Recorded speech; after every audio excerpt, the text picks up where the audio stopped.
বিসমিল্লাহির রহমানির রহিম। হে সমস্ত জগতবাসী, আজ আমরা 10-12 রমজান পার করে ফেললাম। তাহলে 10-12 রমজানে আমরা কি বুঝতেছি?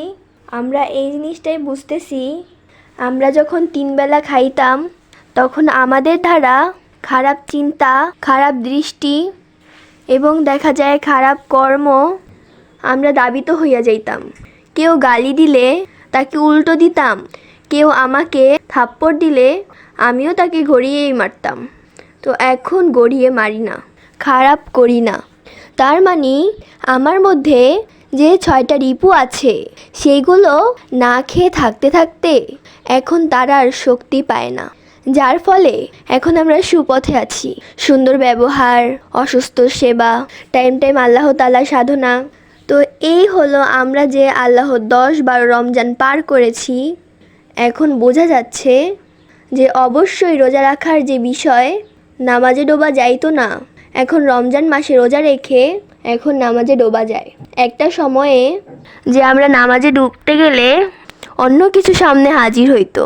তাই বলতে চাই, আমরা বর্তমানে ইবাদত করতে, সাধনা করতে মনে আনন্দ পাই, অন্য কিছু লোভ লালসা নাই। হে সকল জগতবাসী, এইভাবে যদি কেউ থাকতে পারে অবশ্যই চলো আমরা জান্নাতে চলে যাই, যাওয়ার কোনো বাধাবিঘ্ন নাই। হে সমস্ত জগতবাসী, মানুষ একটা কথা বলে থাকে, রমজান মাসে রোজা রাখলে আল্লাহ খুশি হয়। না না বাবা না, আসলে মূল বিষয় হলো আল্লাহ যদি না খেয়ে থাকলে খুশি হতো, সূরা মাউনে কেন আল্লাহ বললেন, দুর্ভোগ সেই নামাজকারী যারা এতিমের গলায় ধাক্কা দেয়। আরো কিছু বলবো, যারা ক্ষুধার্তের পেটে আহার দেয় না। তাই বলবো, হে সমস্ত জগতবাসী, সেদিক দিয়ে ক্ষুধার্তদের ক্ষুধা আল্লাহর কষ্ট লাগে, তাহলে মানুষ যখন রমজান মাসে রোজা রাখে সেই কষ্ট কি আল্লাহ পায় না? কেন রোজা রাখতে বললেন?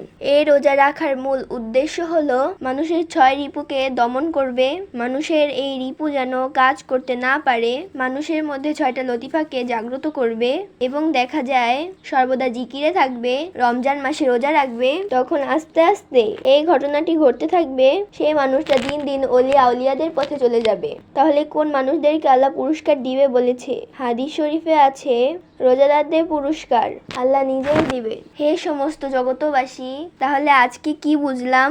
রোজাদারদের পুরস্কার যদি আল্লাহ নিজের হাতে দেয়, তাহলে আল্লাহর হাত আছে বোঝা গেল। তাহলে হাত যেহেতু আছে, তাহলে মুখমণ্ডল আছে, শরীর আছে, পা আছে, তাহলে আল্লাহকে নিরাকার কেন বলা হয়? যদি বলা হয় হ্যাঁ আল্লাহ তো নিরাকারই, তাহলে নিরাকার শব্দের অর্থ তো নাই, তাহলে নাই জিনিসের আবার হাত কোত্থেকে এলো? হে সমস্ত জগতবাসী, এই পরবর্তীতে আপনারা আলোচনাগুলো পাবেন আল্লাহর আকার নিরাকার বিষয় নিয়ে। সে পর্যন্ত সকলেই ভালো থাকবেন। আমাদের চ্যানেলের আলোচনা ভালো লাগলে অবশ্যই সাবস্ক্রাইব করে রাখবেন। সকলেই ভালো থাকবেন। আল্লাহ হাফিজ।